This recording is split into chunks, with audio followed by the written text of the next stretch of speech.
Hello everybody, today we will be talking about our game, Sense the Danger. One up the enemy to craft your way out of the level by enhancing your senses and hammering theirs. We have decided to take the player through an extreme horror experience from a third-person perspective. Overcome helplessness, loneliness, and fright as you wander through a dark, abandoned indoor environment. The long-term goal is to escape the level. To get there, players will have a series of short-term goals such as collecting materials, which will enable them to craft items and avoiding being caught by the enemy. As players explore the level, they will find several hiding spots they can use to break the enemy's line of sight. Those can be inside lockers, under beds, behind curtains, or on top of bulky furniture such as drawers. As for rules, there is only one enemy in the level, and players don't have any means of damaging it. The more progress the player accomplishes, the more aggressive and faster the enemy gets.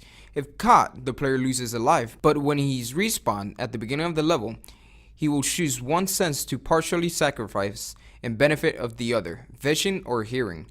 When the player loses his 5 lives, the game is over. On top of that, there are ritual rooms. By spending time in these rooms, player gets to enhance one of their senses once the progress bar is filled.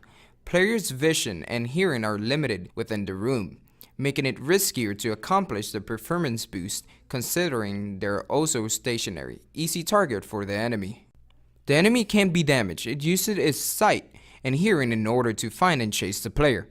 When out of sight range, the enemy patrols at normal speed. It speeds up once it's in range. The player will have to decide where to explore first. Upon encountering the enemy, players decide where to run to or hide until the threat is lowered.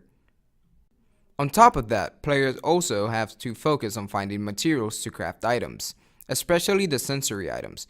These can halt the enemy's chase by blinding or deafening it temporarily.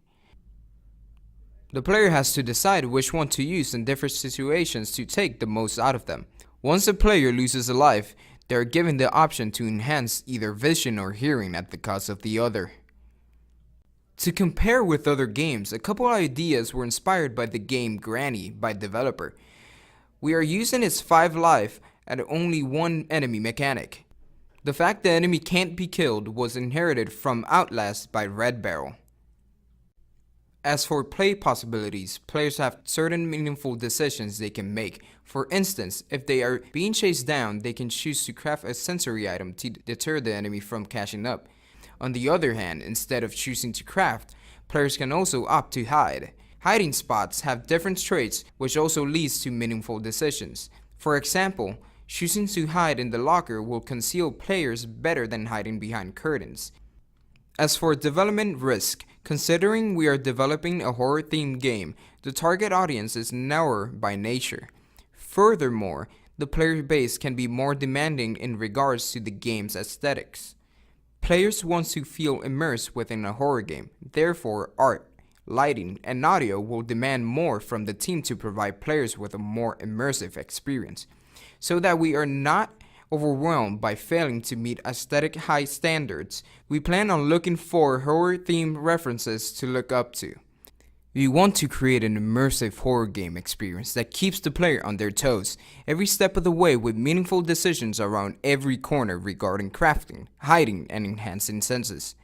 Thank you for taking your time to watch our pitch.